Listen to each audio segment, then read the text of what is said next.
Hello, I'm Sky Matsuhashi, founder of SmartPokerStudy.com, the place for poker players who are always striving to be better today than they were yesterday. Poker people, make sure you check out episode 45, where I taught you how to calculate the odds of hitting your hand based on the number of outs you have on the turn and river using the 4-2 rule. Hey poker people, and a lovely spring break to you. I hope you're working on that tan. Ooh, coffee report. You know, I was running a little short on time today, so I skipped the usual sausage and eggs breakfast. So to make up for it, I made a primal egg coffee. Does that sound delicious?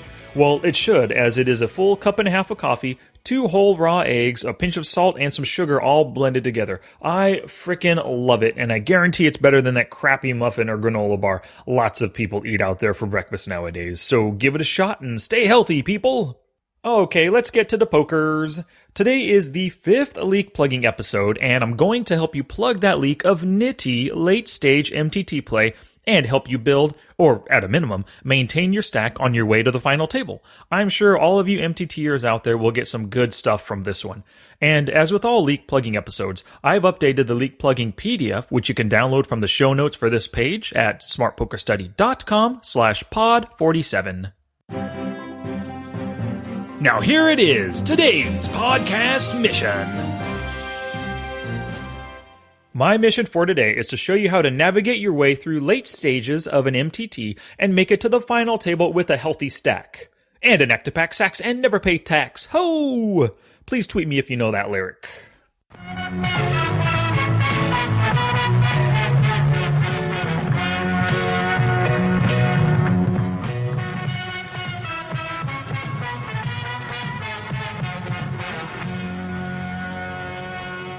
Alrighty, so I'm finally getting back to the leak that Dom had proposed way back in episode 42, and today we'll be talking about the difficulty with late-stage MTT play.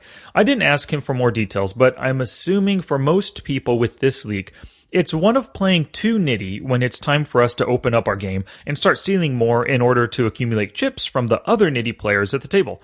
And of course, doing this will give ourselves a better chance of taking this sucker down. So how do we know that this is a leak of ours, nitty late-stage MTT play? And the answer is actually very simple. We're uncomfortable with late-stage play. We start knitting it up and not being aggressive because we're scared of losing our tournament life, and we kick ourselves for not playing as we know we should. Okay, so picture this. We're in the money, and we've made it to the final 4 tables. We've got a 20 big blind stack, and everyone around us has maybe 10 to 15 big blinds. And now the goal is to make it to the final table. We all at the table right now have the same goal.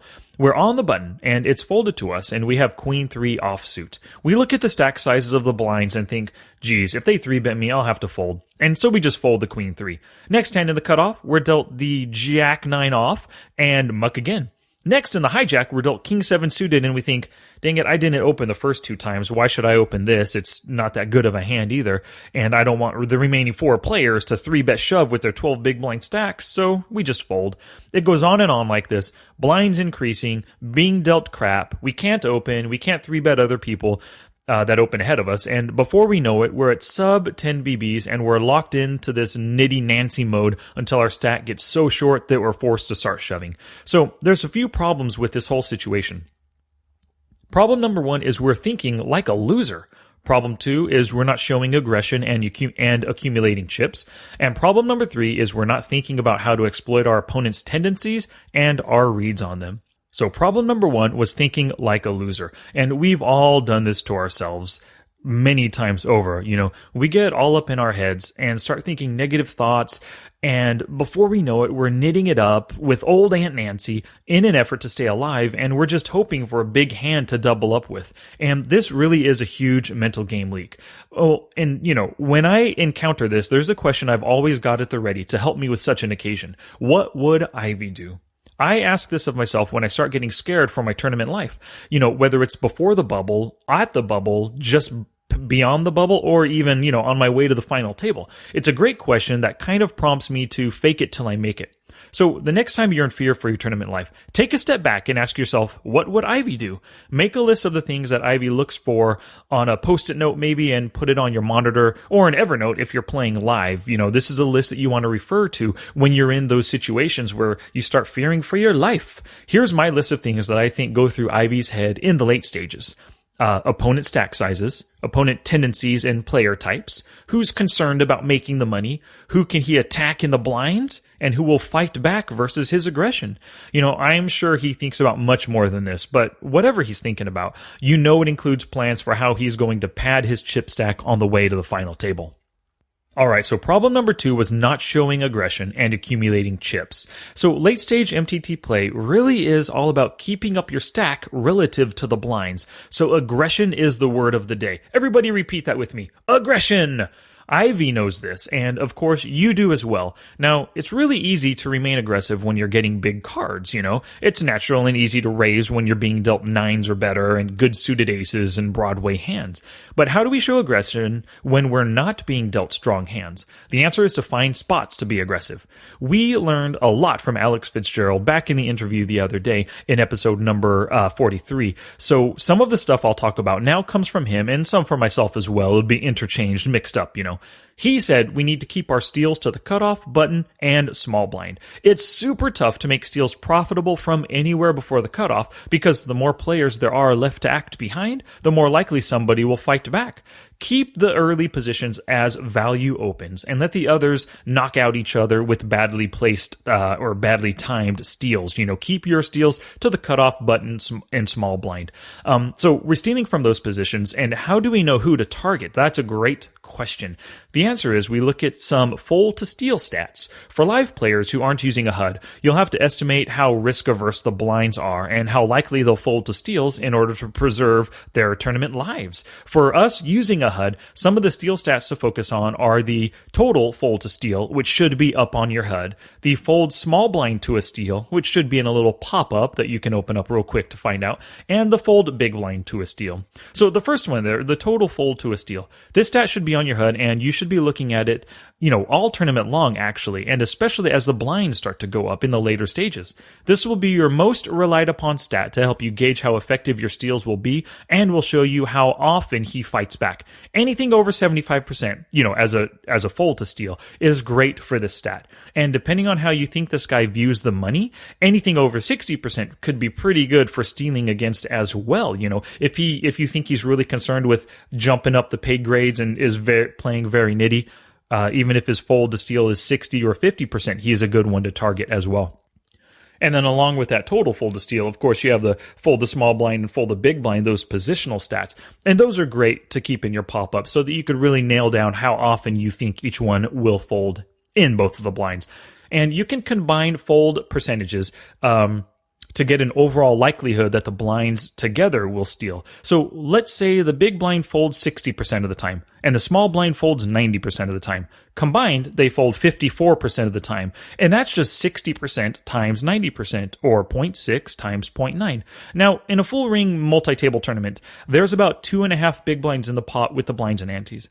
If you open the button to 2.5 BBs into a 2.5 BB pot, how often does it have to work to succeed? What's the break-even math there? I hope you said 50% of the time, and that's exactly right. Seeing as how the blinds fold together 54% of the time, this is a profitable open. The 2.5 BB open is something that Alex recommends as well because of the sizing. The out-of-position blinds don't defend enough post-flop when they call such a big open, so the 2.5 BB is a very profitable open sizing. All right, another great stat to have is fold big blind to a small blind steal. This will help you when you're in the small blind. And Alex really recommended improving your small blind play. By looking at this stat, we know how often the big blind fights back versus the small blind open. There's so many players out there who never fire back from the big blind because they think that the small blind, he wouldn't open without a really strong hand. If you find a guy who folds here like 65% or more, then you've got to take advantage of this and open any two cards until he adjusts and starts fighting back, An open to 3 big blinds means you're risking 2.5 big blinds to win the 2.5 big blinds already in the pot, when we count your small blind. And this needs to work 50% of the time like we just calculated, meaning your opponent needs to defend 50% of the time to make it a break-even play. Is he defending here with hands like 6-4 offsuit, Jack-8 off, and 7-6 offsuit? Probably not, so this is an extremely profitable open. Another stat you always want to focus on, or at least keep in mind, is the 3-bet percentage. You need to be aware of how aggressive the opponents are and how often they 3-bet. Take this into consideration, and the lower the number, the better. Anything above 10%, be very leery of stealing from this guy. Between 6 and 10%, just be ready for a 3-bet. Mostly, those would be with good hands. And anything below this, you're safe to fire away those steals.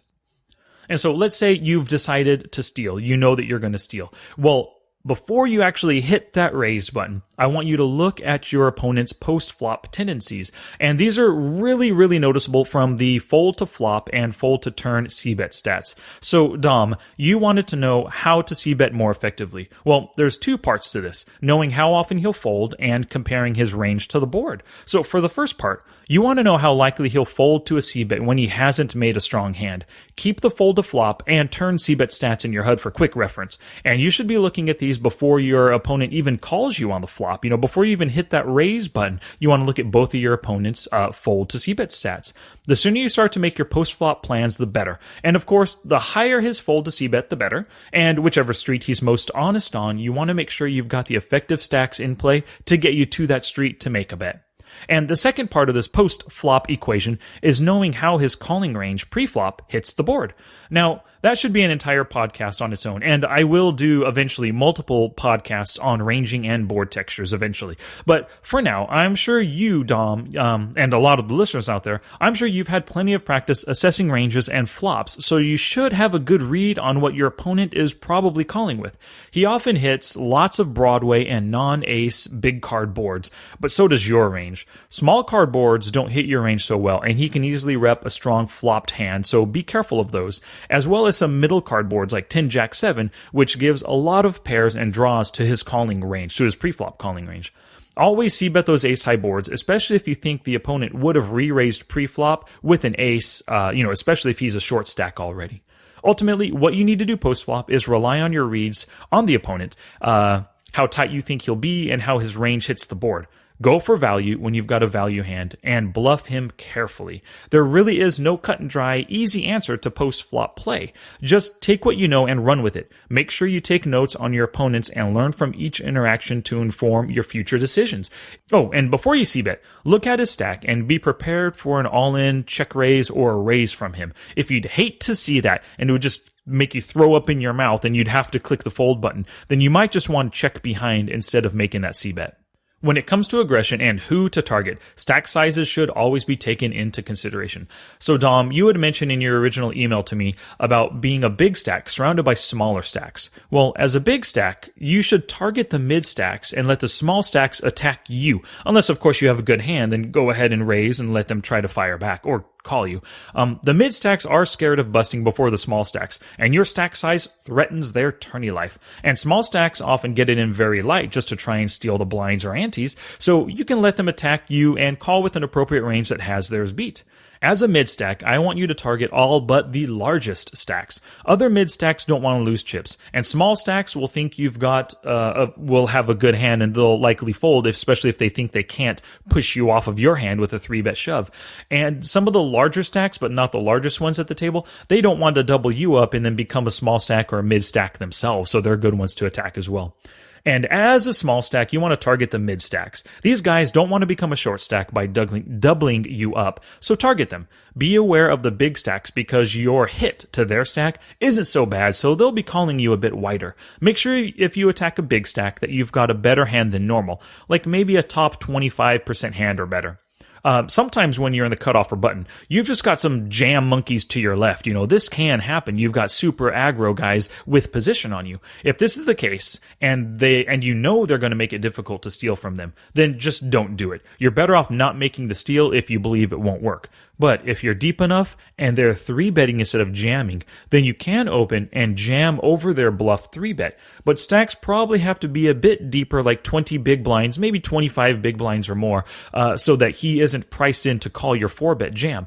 Let's say he 3-bets to 7 big blinds with a 14 big blind stack, and you decide to 4-bet jam. Then he'd be making a pretty big mistake to fold and leave himself only 7 big blinds when he just put 7 big blinds in. And one thing absolutely is I want you to be thankful when you make a deep run and stay in a good mindset. Staying positive, assessing your opponents, and picking your spots will definitely increase your chances of an even deeper run and ultimately winning the thing. Don't get overly aggressive and spew off your stack. Keep calm and play your smart, calculating game. And that was a lot, so let me take a quick breather.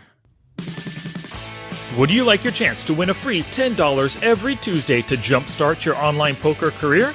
Then make sure you sign up for an America's Card Room account through me for 27% rakeback and get your 100% first deposit bonus of up to $1,000 as well.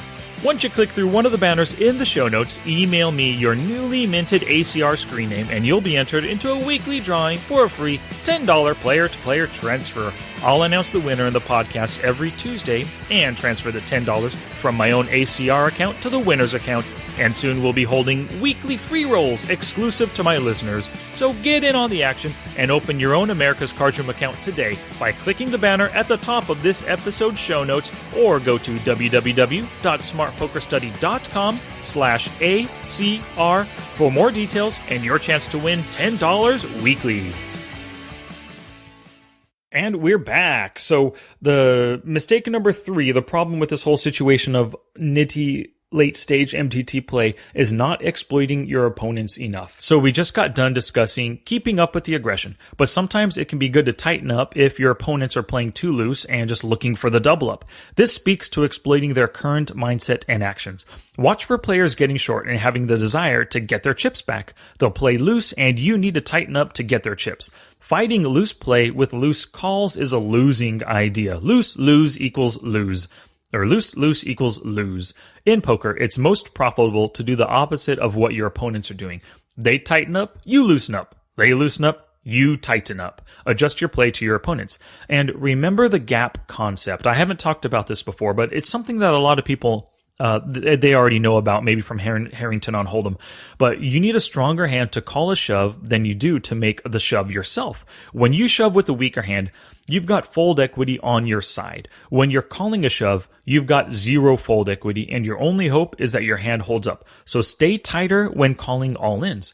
When the action is on you, look ahead to the players yet to act. If you like your hand and you're willing to get it in versus each stack yet to act, then go ahead and open. If you think you'll get pushback and you can't stand the pressure, just muck the hand. If you don't want the pushback, but you think there's a good chance the steal will work, then go ahead and do it. Err on the side of aggression when your opponents are more likely to fold than to fight back. And of course, the biggest way to exploit opponents is by knowing their opponent type and taking notes on the opponents. So if you know somebody is just naturally a tight player and folds a lot, you'll be able to steal from them pretty easily, especially if they're a mid-stack. Notes on their shoves and calls are very important. Also, what hands have they shown down? Make sure your eyes are glued to every showdown. If you can, open up the other tables in your MTT and watch for showdowns. But focus on your own table as much as possible, of course, because these are the guys that you're playing with now. And a great time to focus on other tables is during that hand-for-hand time, when your hands are completed and there's nothing else to see on your table, but there's action pending on others. That's a great time to gather some intel on your opponents. And so now this wouldn't be the Smart Poker Study podcast if we didn't discuss the studying of this kind of situation. So understand break-even math. And I talked a bit about break-even math back in Q&A episode number 17. How often does your bet have to work to break even? So take the amount you're risking divided by the total pot after your bet is added. So in the 2.5 big blind open that we discussed earlier, your 2.5 BBs is trying to win a total pot of 5 BBs. So 2.5 divided by 5 means it needs to work just 50% of the time. Whip out your calculator and test out different scenarios, different bet sizings. And I want you to also to use Flopzilla calculations as well as break-even math to combine some of these concepts. If an opponent opens 25% of the time, but will fold all but the top 10% of hands to a 3-bet. This means he's folding the other 15% of hands out of his 25% range, or 60% of the time, which is, of course, 15 divided by 25. If your 3-bet needs to work less than that to break even, then you've got a profitable 3-bet. Practice with things like this off the table to back your in-game steals with math and research that you've done. You can use Flopzilla for other things as well, like to gauge the cutoff hands to call shoves versus narrow, medium, and wide ranges. For example, versus a guy you expect is shoving the top 30% of hands, you've got a decent 50% equity with Ace 7 suited, King 10 suited, Queen Jack suited, and Pocket 6s. You should also know what ranges you can call shoves with versus 20% ranges and 10% ranges. Remember the gap concept. Keep that in mind as well.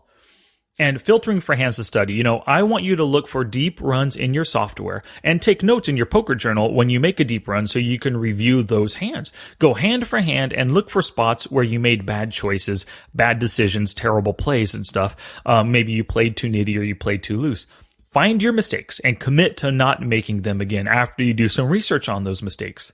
And something I haven't mentioned yet, but you need to brush up on, or at least start practicing a lot, is your push-fold game. Now, this happens at roughly 10 to 15 BBs is when people get to the push-fold mode. And if you visit the show notes for this page, you'll find a link to a blog post where I talked all about the push-fold game within SNGs. And all this information here is also applicable to MTTs. So check out that blog post and learn a little bit about the push-fold game. Challenge! Here's my challenge to you for this episode. Get used to looking at the fold to steal stat in both the small blind and big blind positions. Start practicing stealing from the right, quote unquote, or, susceptible opponents now. This is a skill that will benefit you at all stages of MTTs, not just the late stages. Once you're comfortable with reading these stats, look further to their flop fold to Cbet and turn fold to Cbet stats to help you gauge how far you might have to take your post-flop barreling to push them off their hands. Now it's your turn to take action and do something positive for your poker game. Now get it on!